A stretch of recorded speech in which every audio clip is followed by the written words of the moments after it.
Baik, bismillahirrahmanirrahim. Assalamualaikum warahmatullahi taala wabarakatuh. Selamat sejahtera, selamat malam. Uh, Ringkas saja, semalam saya dan teman-teman dari gabungan NGO telah pun menghantar memorandum rakyat berkenaan gesaan Parlimen membahaskan segera isu pendedahan Pandora Papers yang dianggarkan berjumlah 1,800 bilion ringgit Malaysia sejak tahun 2004. Saya percaya anda semua tidak pernah terbayang dalam kepala berapa banyak RM1,800 bilion itu. 1,800,000,000,000,000.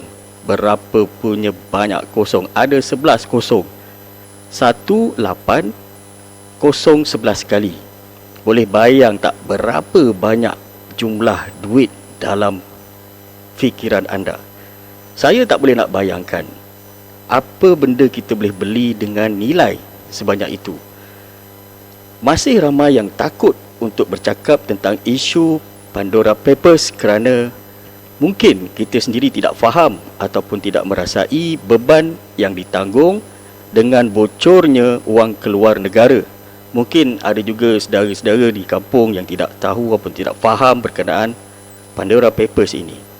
Pandora Papers ini saya boleh permudahkan pemahaman ialah satu pembocoran maklumat pemegang akaun bank di luar pesisir atau dikenali sebagai offshore yang terkenal sebagai tempat menyimpan wang-wang hasil kegiatan haram. Sebab apa saya kata haram? Sebab tidak ada undang-undang percukaian.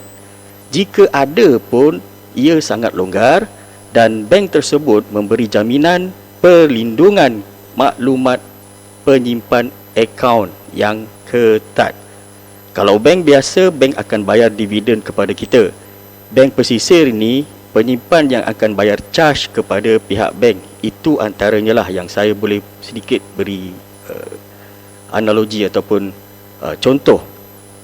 Kemudian saya nak beritahu bahawa maklumat ini bukan sedikit, ia sangat banyak. Apakah maklumat yang ada dalam Pandora Papers? Baik, ia terdiri dari nama, jumlah simpanan, malah gambar-gambar, dokumen pengenalan diri sebesar 2.9 terabyte dan memerlukan satu jaringan wartawan di seluruh dunia untuk mengklasifikasikan dan menyiasat inti pendedahan ini. 2.9 terabyte ini besar mana? Saya gunakan PC yang mempunyai 500 gigabytes yang boleh saya muatkan 100 lebih movie film atau ratusan ribu buah lagu MP3. Bayangkan 2.9 atau 3 terabyte ini banyak mana? Satu gambar saja hanya 5 megabyte saja ya. Ini satu contoh. Seterusnya, apa yang mereka lakukan dengan data-data ini? Data-data ini cukup dahsyat apabila ia menggemparkan dunia, bukan sahaja kerana ketua atau pemimpin negara yang terbabit membuat penafian. Sebaliknya, negara yang terkenal dengan pentadbiran telus telah berjanji untuk menjalankan penyiasatan selain negara Malaysia. Saya ulang lagi sekali, negara luar menjalankan siasatan tetapi tidak di Malaysia. Untuk lebih memudahkan supaya kita memahami berkenaan Pandora Papers ini, ada dua isu besar dalam pendedahan ini. Pertama, isu aliran wang keluar Malaysia. Duit dari negara kita dibawa keluar melalui cara yang tidak sah. Dan kedua, dari mana datangnya wang yang terlalu besar nilainya? 1,800 bilion ringgit Malaysia ini dalam 10 tahun. Jika kita bahagi kepada hari ialah 500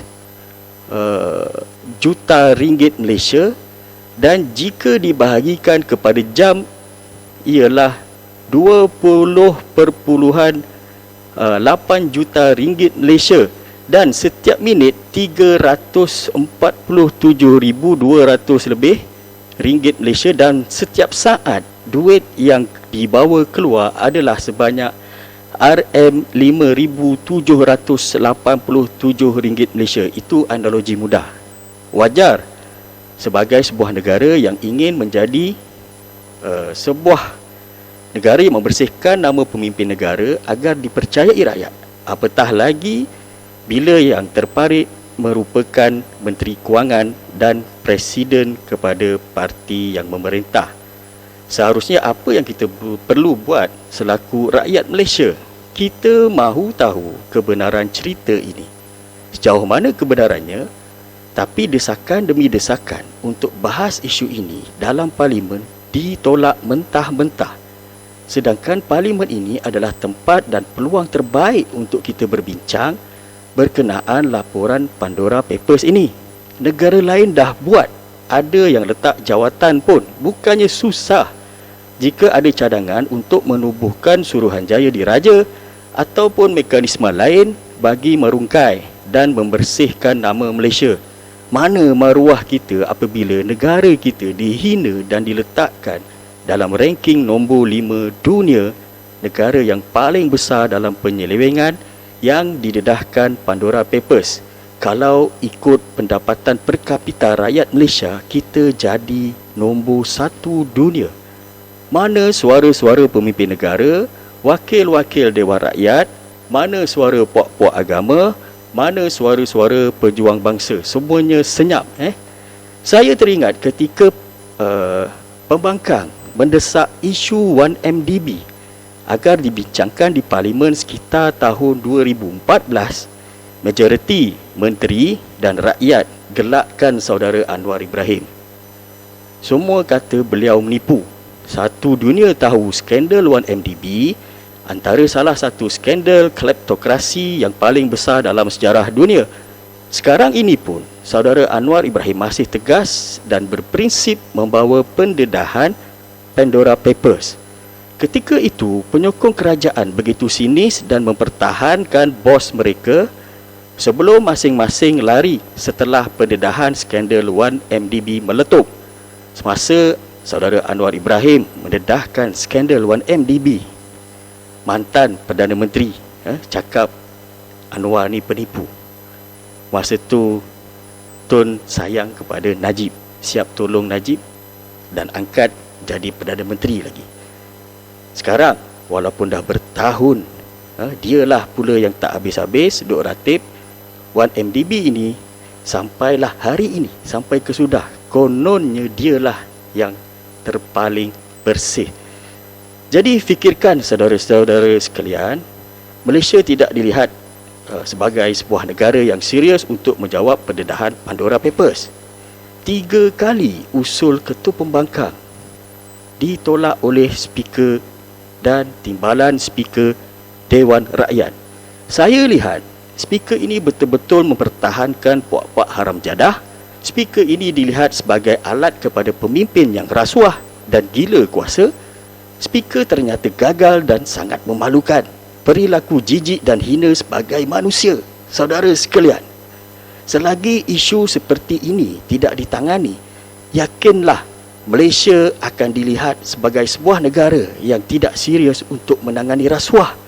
Curi petai kena longkap, curi duit rakyat berbilion masih bebas dan diberi kedudukan.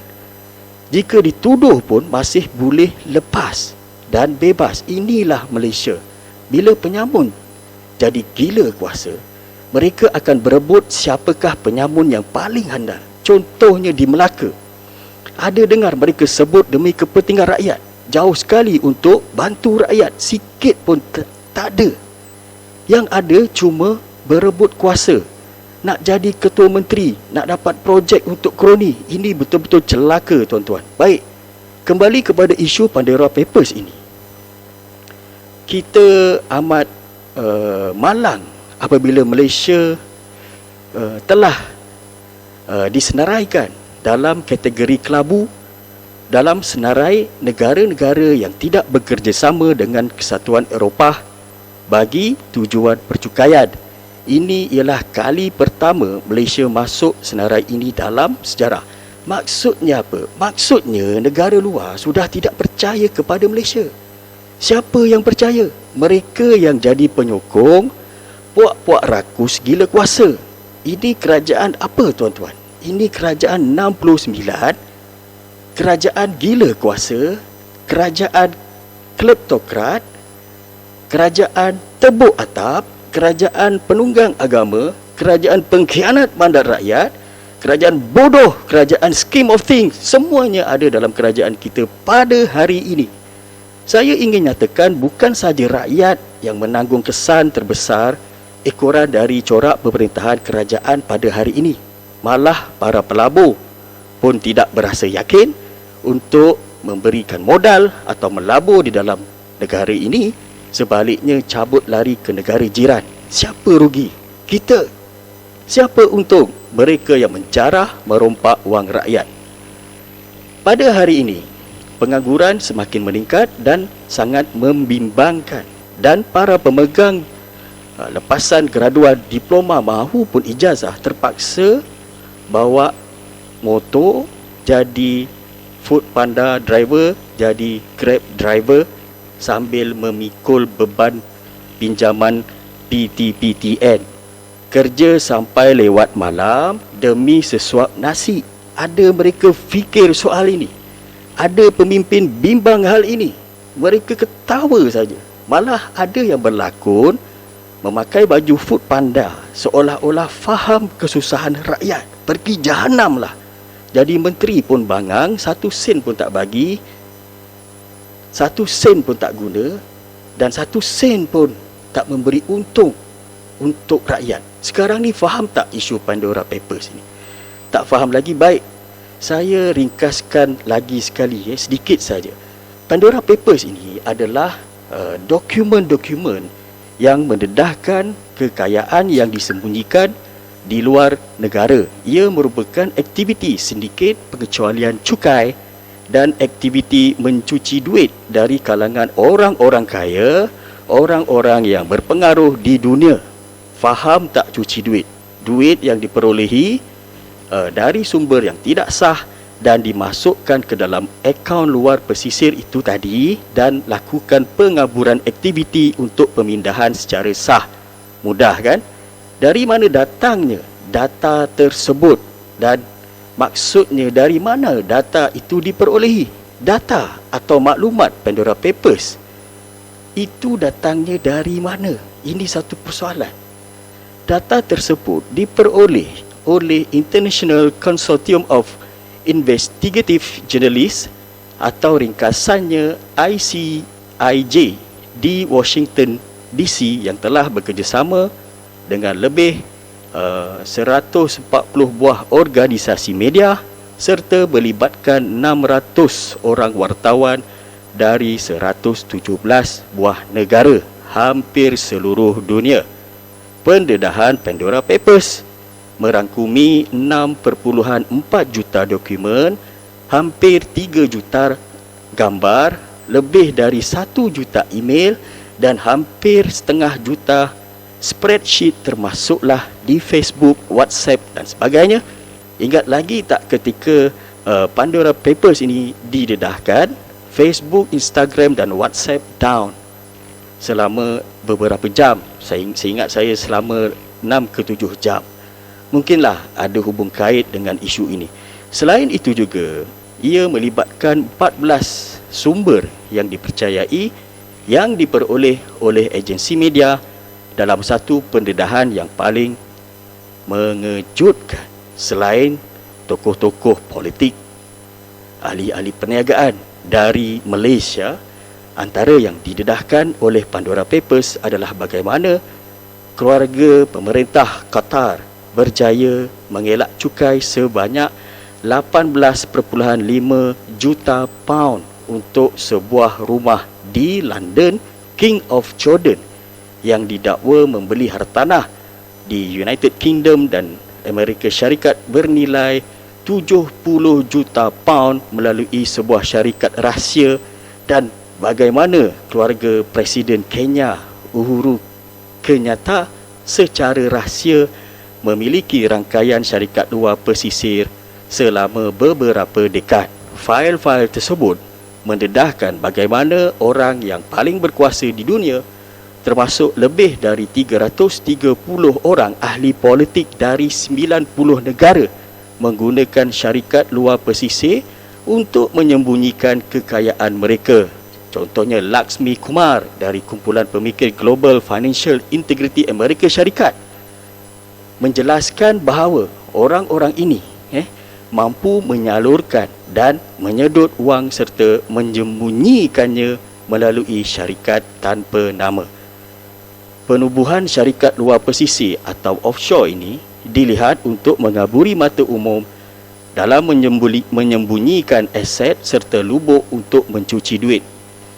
Ia ditubuhkan melintasi sepadan disebabkan oleh undang-undang di negara terbabit tidaklah seketat di negara sendiri. Selain itu, di negara yang terbabit, orang kaya atau mereka yang berpengaruh mempunyai kelebihan apabila terdapat undang-undang yang melindungi nama mereka sebagai pemilik syarikat, dan di dalam beberapa kes, cukai yang dikenakan di sana lebih rendah ataupun hampir tiada. Untuk rekod, antara negara yang sering dijadikan syurga bebas cukai oleh golongan kaya dan berpengaruh ini adalah Kepulauan Cayman dan Kepulauan Virgin British Islands serta negara-negara seperti Switzerland dan Singapura.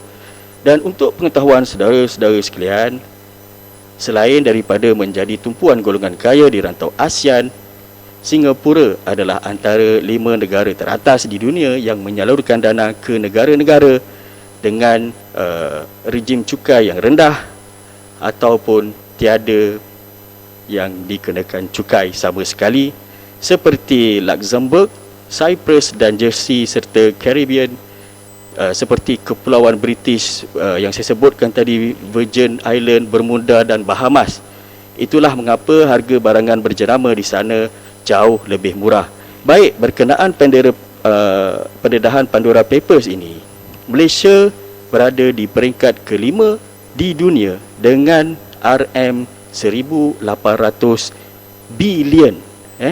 Antara nama-nama yang didedahkan antaranya lah Najib, Mahyadin, Daim dan lain-lain lagi yang turut didedahkan.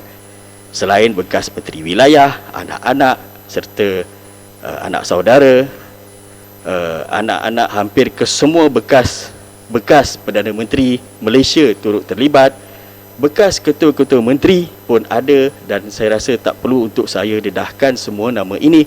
Cuma saya nak sampaikan jumlah 1,800 bilion ini. Kita boleh bina Putrajaya di setiap daerah di Malaysia. Kita boleh bina hospital di setiap daerah.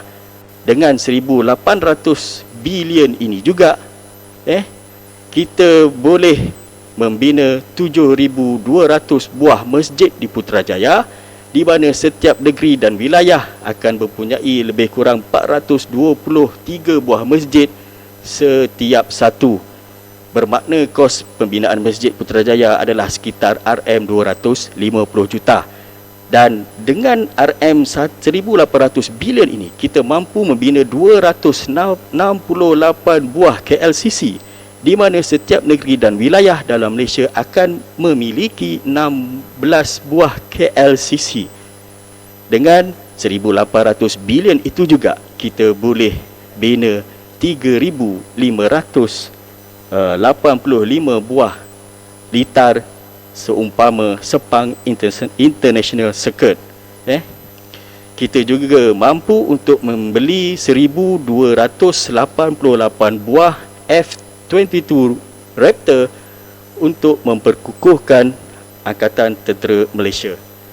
Dan dengan 1,800 bilion ini, kita mampu untuk membeli 86 buah Seawolf Class Nuclear Attack Submarine untuk memperkukuhkan ATM.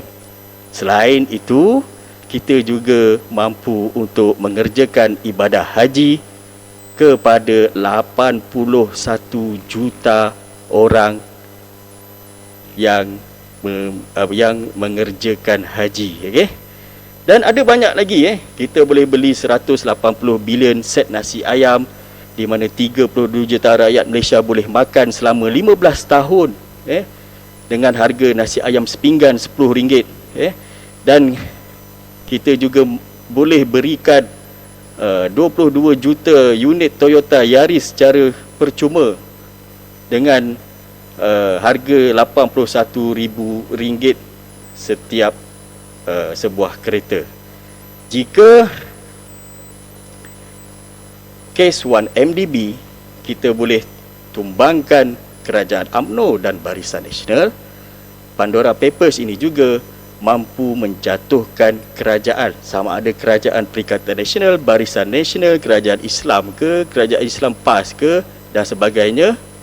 Ia tidak akan menjadi perkara yang mustahil. Baiklah, saya bacakan antara ayat memorandum rakyat yang saya hantar semalam bersama teman-teman, iaitu yang bertajuk memorandum rakyat mendesak Parlimen membincangkan pengaliran RM1,800 bilion keluar negara secara haram. Kami mewakili rakyat Malaysia mendesak Parlimen Malaysia segera membincangkan isu pengaliran wang Malaysia keluar negara berjumlah 1,800 bilion dari tahun 2005 hingga 2015 seperti dilaporkan oleh Global Financial Integrity atau singkatannya GFI. Pendedahan jaringan kerjasama wartawan penyiasatan antarabangsa International Consortium of Investigative Journalism atau ringkasannya ICIJ yang dinamakan Panama Papers dan Pandora Papers ini boleh dijadikan bukti dan petunjuk kepada kita berkenaan aliran wang dan harta yang dialirkan secara haram dan rahsia di luar negara. Pendedahan dokumen-dokumen tersebut mendapat laporan meluas oleh portal-portal media tempatan dan antarabangsa, juga melibatkan tokoh-tokoh politik dan ahli-ahli keluarga mereka, termasuk taikun-taikun korporat dari Malaysia yang mana nilaian wang yang dialirkan secara haram sebanyak 1,800 bilion. Washington Post menyatakan penyiasatan Pandora Papers yang berdasarkan berjuta-juta dokumen dari firma kewangan luar pesisir telah menembusi kerahsiaan, telah mengungkapkan perincian yang tidak pernah terjadi sebelum ini. Penemuan ini menunjukkan bagaimana penjenayah, ahli politik dan taikun-taikun korporat telah melindungi aset mereka dengan menggunakan yayasan dan instrumen luar pesisir adalah amat mencurigakan. Implikasi dari pendedahan ini adalah sangat serius dan wajib dibahaskan segera di Dewan Rakyat supaya satu ketetapan dan tindakan dapat diputuskan agar Malaysia akan bebas dari kemungkinan harta negara dimanipulasi untuk kepentingan peribadi di masa depan melalui pengaliran wang keluar secara haram atau tanpa tafsiran cukai seperti mana yang perlu diisytiharkan oleh lembaga hasil dalam negeri seperti yang didedahkan dalam Panama Papers dan Pandora Papers ini. Ini juga menyebabkan pertama kalinya pada 7 Oktober 2021, Malaysia telah dimasukkan di dalam senarai kelabu European Union sebagai negara non-cooperative nations bagi pengelakkan cukai. Negara yang tersenarai di dalam senarai kelabu adalah terdiri dari negara yang mengelakkan cukai, penipuan cukai, pengubahan wang haram dan menyembunyikan sumber kekayaan yang diperoleh secara haram. Ini menunjukkan kelemahan institusi penguatkuasaan berwajib di negara Malaysia gagal menghalang aliran wang secara haram sehingga menjejaskan ekonomi negara dan menyebabkan wang ringgit Malaysia susut nilai dan tidak kompetitif. Ini juga mengakibatkan kemajuan negara terbantut. Oleh itu, kami, rakyat Malaysia, mendesak kerajaan hendaklah menjalankan penyiasatan yang terus komprehensif dan tanpa konflik kepentingan agar rakyat akan mendapat penjelasan penuh berkenaan perkara ini. Penyiasatan yang adil dan pendebatan yang matang akan memberi keyakinan kepada rakyat terhadap ketelusan Parlimen Malaysia sekaligus membersihkan persepsi negatif masyarakat antarabangsa terhadap keterlibatan tokoh-tokoh politik dan ahli-ahli keluarga mereka termasuk taikun-taikun korporat dalam pendedahan Panama Papers dan Pandora Papers ini. Sekali lagi, kami sebagai rakyat Malaysia mendesak supaya perkara ini dimulakan dengan perbahasan di Dewan Rakyat supaya tindakan susulan untuk membasmi perkara ini dapat dilakukan dan disegerakan. Kami mempunyai hak untuk mendapat penjelasan penuh dan telus bagi menjamin kepentingan negara diutamakan dan hak rakyat terpelihara selaras dengan jaminan Perlembagaan Malaysia. Itu saja dari saya setakat ini. Saya berharap isu ini dapat menarik perhatian seluruh rakyat Malaysia. Kita sedang susah sekarang ini. Mereka tak fikir kita susah, mereka hanya fikir soal kuasa. Saya harap ada dari kalangan kita boleh berbuat sesuatu, sama ada membuat laporan polis atau berikan pencerahan kepada khususnya yang mungkin tidak faham isu ini. Kita mahu mencari kebenaran. Jika isu ini betul, kita gesa kerajaan ambil tindakan. Begitu juga jika isu ini tidak betul dan fitnah, kita minta kerajaan ambil tindakan kepada pihak yang terlibat. Sebelum saya berundur, izinkan saya menyampaikan sepotong hadis bagi tujuan muhasabah bersama. Hadis sahih riwayat Ibnu Majah akan datang kepada manusia tahun-tahun yang penuh dengan penipuan dan tipu daya. Kata-kata pendusta dibenarkan dan didustakan percakapan orang yang benar. Diberi amanah kepada pengkhianat dan dikhianati orang-orang yang amanah. Kemudian akan berkata-katalah golongan Al-Ruwaibidah. Baginda SAW ditanya, siapakah golongan Al-Ruwaibidah? Maka Baginda SAW menjawab, orang yang bodoh lagi fasik berbicara, mengurus berkaitan perkara umum yang besar. Baiklah, saya mohon ampun dan maaf sepanjang saya memberikan penjelasan ini. Jika ada tutur kata dan kesilapan diri saya, itu adalah kelemahan saya. Segala puji-pujian kita sandarkan kepada Allah Subhanahu Wa Taala, Tuhan semesta alam, dan segala kejahatan, kebinasaan, kebatilan, kemaksiatan. Saya ulang sekali, kebinasaan, kebatilan, kemaksiatan, kemusnahan datangnya dari kerajaan pengkhianat. Akhir sekali kerajaan gagal. Sekian, terima kasih.